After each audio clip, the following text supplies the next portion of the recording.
Arcane Saga Online. Arcane Saga Online is published by Netmarble and was originally called Prius Online before it was shut down by G-Potato in 2011. The game was officially released early June 2013. Recap over. Naming now! Character creation! Lion Man! Chick head on dude body! Chick head on chick body! Hume! Humette! Eyes for eyebrows! No, look, seriously, she got eyes for eyebrows. And last and probably the least, the chick with fans. So there's already some pretty big issues here. Gender locking. Gender locking is dumb. Class locking. Class locking is also dumb. This shouldn't be called character creation. It should be called character selection. Oh wait, it is! Whenever you get to character select, there are a few face and hair options to choose from, but overall this is pretty limited. The game attempts to make up for this with several skin and hair colors. However, the stupid character gender locking makes this bittersweet. After you're done creating, selecting your character, you can customize your anima, which I find kind of unique actually. Overall though, very disappointing character creation. Introduction! So apparently two gods, the anima and you, the player, something bad happened and they got separated, and then they were reincarnated and you guys got back together and you partied and you had adventures. That's the introduction. Even though the introduction cinematic was really well done, it made no sense. There was no setting, the introduction didn't even describe who the gods were. The only location in the game it even mentioned was Ash Forest. I don't even know what planet or continent the game is taking place on. There is no opening immersion whatsoever. Great start! As soon as I was put into the game and I cleared away the whole screen full of tutorial windows, I realized that I was put into a generic looking camp, and the first two NPCs that I saw were an event NPC and a Steam coupon redemption NPC. It's pretty obvious when you start playing the game that you are playing it, not that you are part of it. The game! I hope you're ready for this, because I'm sure as hell not. I don't even have to play the game to start nitpicking. Look, there's a Facebook button. Why? Why is there a Facebook button? Oh my god, I just killed that monster. I'm gonna make a Facebook post about that right now. My boss is gonna fucking love that. Good thing there's this handy button. Said no one ever. First NPC I talk to says this to me. I'm doing my best all the time. I think best is a little bit of a stretch. This just goes to show that there are things worse than no voice acting. Oh look, Steam Coupon Manager. I'm sure he fits in perfectly with the lore. The first few quests of the game you do are your typical kill and fetch quests. You've got to kill some mosquitoes, you've got to go over here and pick up some armor and some swords and deliver it, and then you have to talk to this guy named... Wait a minute. Are you serious? This guy's name is Anus. Be thankful that you're alive. Alive? I'm just thankful that I'm not named Anus. After doing some more generic quests, you actually get a really cool one where you go and you get your anima, which is your companion through the rest of the game. This was actually really cool. I really enjoyed that. However, right after getting it, I immediately got 3 more quests to kill some more crap.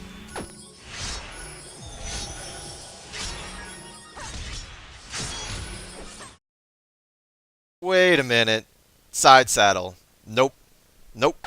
The sounds are really nerve-grating. You're gonna hear the same sounds over and over and over again. They're just re-pitched stock sound effects.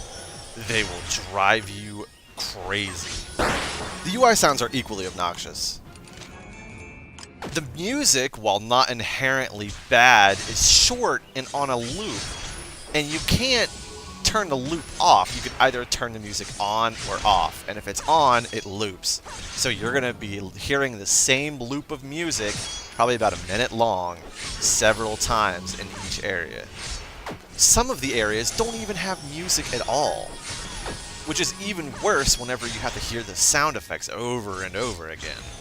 If you're actually going to stick with this game, you're going to be more apt to just turn the sound and music off, which is something that shouldn't have to be done in a good online game. These pop-up windows that show up in the bottom left, they come up like every minute. They're so obnoxious. And it's some new task in the achievements window for you to fulfill to get a star coin, which is premium currency. You're actually doing the achievements just so you don't have to see the stupid pop-up anymore. I do not recognize you. Oh, that voice acting. Ugh, it's so bad. Graphics-wise, the game looks good. I was actually very impressed with the game's graphics, even though that there's no normal mapping. There's a few problems, like sunspots showing up through walls and objects, floating grass and trees, clipping problems, etc. As well as some more serious issues, like these characters that turned into black placeholder sprites and started sliding around my screen. I couldn't fix it until I relogged. I also had some performance problems. However, overall, the game looks really nice, even though it's kind of dated. It's just a shame that the rest of the game couldn't have the same quality as the graphics. The combat in the game is extremely lackluster overall. You're going to be spending most of the game clicking and targeting monsters, auto-attacking, pressing a series of buttons, and trying to grind and level up. There is a neat feature about it in where you can create your own combos. This is where you put skills in an order that you want to press them, and you could equip crests, which increase the efficiency or crit rate or heal you or several other abilities. And while this is cool, in the end, you're just pressing a series of buttons instead of just mashing one or two. This is a big problem because this was the touted feature of the game, combos. On Arcane Saga's website, all it says, combos, combos, combos, combos! I mean, if you're advertising that feature of the game as such a huge deal, then it better be that huge of a deal. However, it's not. Overall, the gameplay isn't the worst that I've played in online games. It's okay. It's simply okay. There's some unique features. The combo system isn't bad. It's just disappointing in comparison to what I thought it would be. The last thing to note is the control system. The control system is awkward as all hell. It drove me nuts. Shift W is your auto run, Z is your item pickup, N is your quest menu, and X is your skills. I can't tack off very much for this because you can change your keybinds in the options menu, but it still boggles me how they couldn't have just used a more traditional control system that everybody's used to. My last gripe is the story. After going through the quests and reading all the quest text, I still had no idea what was going on. Apparently some guy named Linos went missing, and I thought that I found him. But nope, he's just a generic NPC that got locked up that tells you he'll help you as much as he can if you let him out. After getting my anima, I bump into this guy. I can explain everything.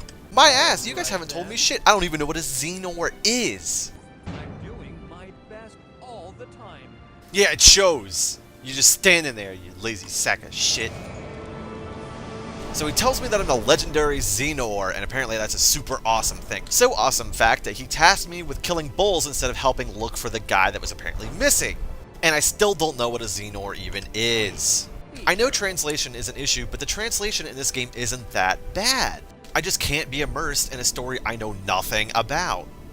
So that pretty much wraps up scoring. So let's get to the judgment!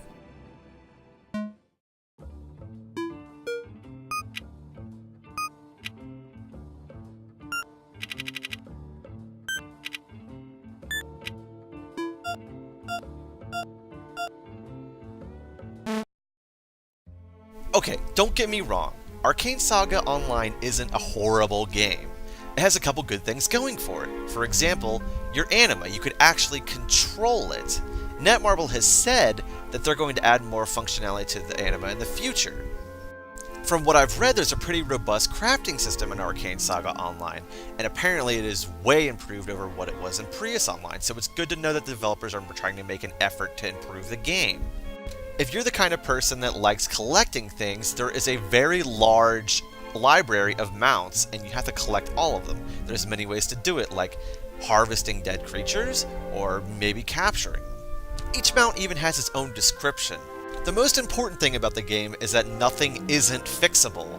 The developers could come in at any time, fix the story, add better sounds, fix the voice acting, remove the stupid Facebook button, remove the stupid fourth wall breaking NPCs from the starting zone, make the starting experience more immersive and enjoyable for the player. If they do these things, this game will be palatable. Until then, though, the game is just another boring, lackluster MMO. If you don't care about story at all, the game's okay. I personally uninstalled the shit out of it.